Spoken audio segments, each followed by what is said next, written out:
August played up the stomachache the next day so he didn't have to go to school. I admit I felt a little bad for Mom, who was genuinely concerned that he had a stomach bug. But I had promised August that I wouldn't tell her about the incident at school. By Sunday, he was still determined not to go back to school. What are you planning on telling Mom and Dad? I asked him when he told me this. They said I could quit whenever I wanted to. He said this while he was still focused on a comic book he was reading. But you've never been the kind of kid who quits things, I said truthfully. That's not like you. I'm quitting. You are not. You are going to have to tell Mom and Dad why, I pointed out, pulling the comic book out of his hand so he had to look up at me while he was talking. While we were talking. The mom will call the school and everyone will know about it.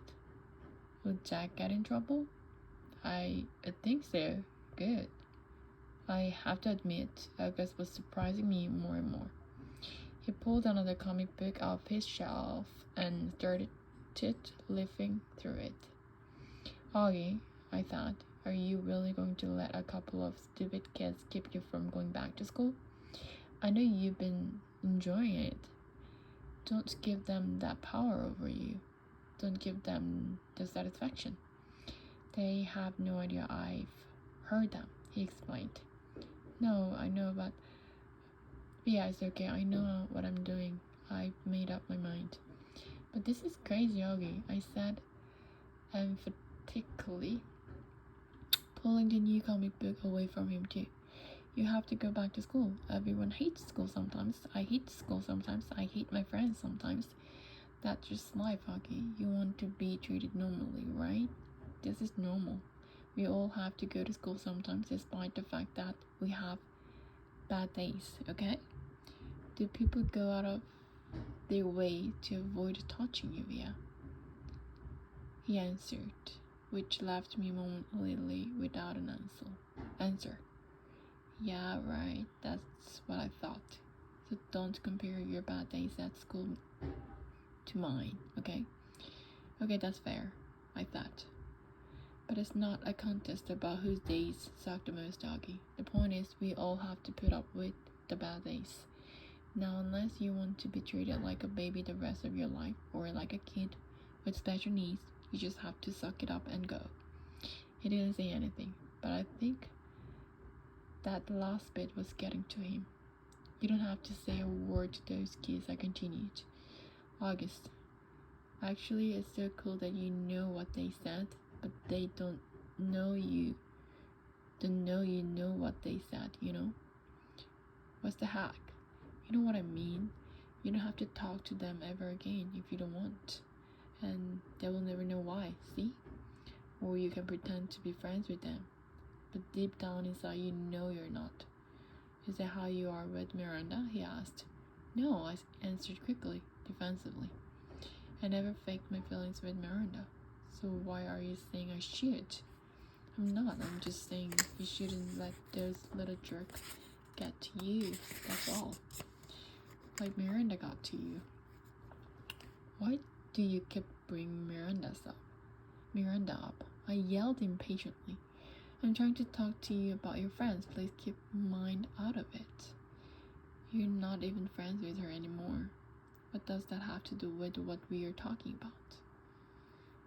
The way August was looking at me reminded me of a doll's face. He was just staring at me blankly with his half-closed doll eyes. She called the other day, he said finally. What? I was stunned. I was stunned. And you didn't tell me? She wasn't calling you, he answered, pulling both comic books out of my hands. She was calling me just to say hi, to see how I was doing. She didn't even know I was going to a real school now. I can't believe you hadn't even told her. She said the two of you don't hang out as much anymore, but she wanted me to know she'd always love me like a big sister. Double stunned, flabbergasted. No word formed in my mouth.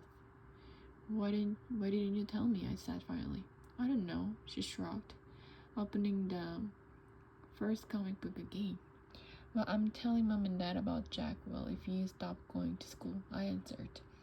Toshman will probably call you into school and make Jack and those other kids apologize to you in front of everyone. And everyone will treat you like a kid who should be going to school for kids with special needs. Is that what you want? Because that's what's going to happen. Otherwise, just go back to school and act like nothing happened. Or if you want to confront Jack about it, fine. But either way, if you... Fine, interrupted. What? Fine, I will go. He yelled, not loudly. Just stop talking about it already. Can I please read my book now? Fine, I answered. Turning to leave his room, I thought of something. Did Miranda say anything else about me? He looked up from the comic book and looked right into my eyes. She said to tell you she misses you.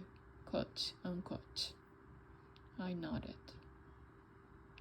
Thanks, I said casually, too embarrassed to let him see how happy that made me feel.